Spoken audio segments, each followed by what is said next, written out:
Let me also welcome in Arijit Basu, who is joining us this morning on those recommendations. Mr. Basu, good to have you with us.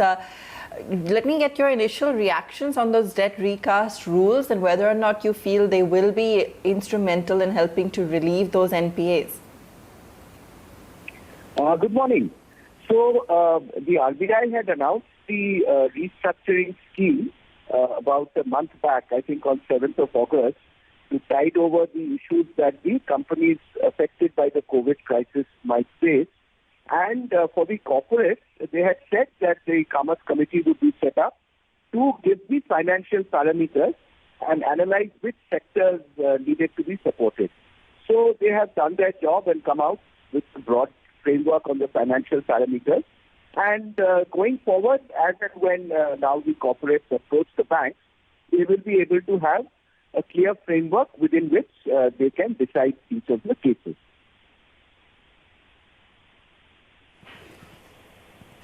Okay.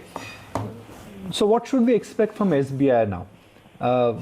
I'm just trying to understand that how would you approach the new definition of restructuring by Reserve Bank of India? So every bank will have its own book and how strong that book is. So as you know, the Commerce Committee has identified 26 sectors for which they have given out specific financial ratios, and they have identified them.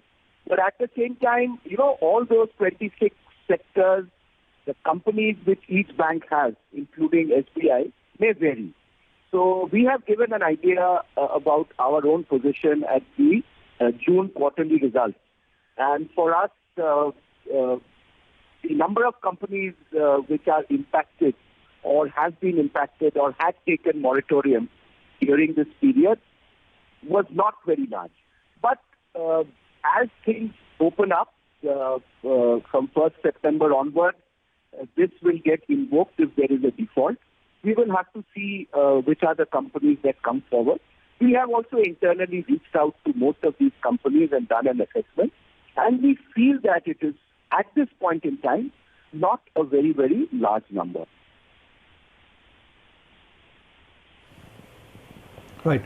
So can I safely assume that when SBI declared the last moratorium number versus now, which is September 1st week, the moratorium total picture is unlikely to change in a very incremental manner? No, so we will not declare any numbers going forward because August 31st was the time in which the moratorium was impacted. You will get to, the bank as well as the outside world will get to know the position of each bank as and when they declare their quarterly results. So the first quarterly result that we will be declaring is on 31st, is as on 30th of September, right, which will come out by, say, the end of October. Now, these will be the accounts which will come into default in only the month of September. When we declare December quarter results, I think the picture will be much clearer because of the defaults that will happen between October and December. So just to give you a sense, you don't expect all the accounts to get into a default, even if they are facing a problem, in just 1 month, that is the month of September. So while the September results will give some indication, the October to December quarter, that is Q3 results, will give a much clearer indication of finally the number of companies which will come forward, will default and will need this kind of restructuring. As I was saying, that based on their financial health and their condition before COVID and how they have been impacted by COVID, as far as SBI is concerned, in the corporate book, we are not expecting a very large number, either in terms of number of accounts or in terms of the total amount of loan that needs to be restructured. Okay. Every bank has a different moratorium number, and every bank perhaps would have a different judgment call on how they would consider the ratios and how they would be essentially following the entire restructuring process. So if I'm trying to understand this question from a shareholder standpoint, there could be a very vast disparity or divergence between each bank and their understanding of NPAs and their considering of following the new recommendations from RBI? No, as far as that is concerned, RBI has given a guidance. So once an account, it is a common account among banks where we will have to coordinate between the banks, right? So an account which is good with SBI, when we say it is a good account, what I mean is that it would be a good account even if it were there in any of the other banks. Now for accounts which are under stress or under difficulty, that would be common to all the banks. So normally the banks should be wise enough to coordinate.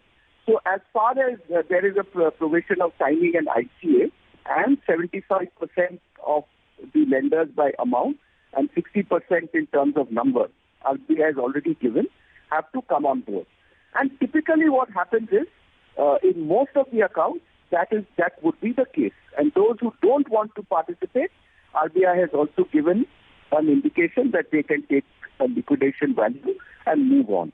But sometimes what happens is that the security structure and the terms and conditions of the loans given by different banks vary. Typically, that is when the problem starts. But hopefully this time, because it would be in the interest of everyone that the solution is found, that there will be consensus as to whether the resolution plan should be supported or not.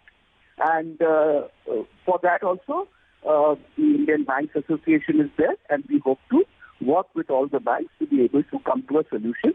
But we will get to know very clearly once the defaults start happening and these companies come forward saying that, they are not able to meet the cash flow requirements for meeting the debt obligations from their own resources, and they look forward to the restructuring plan.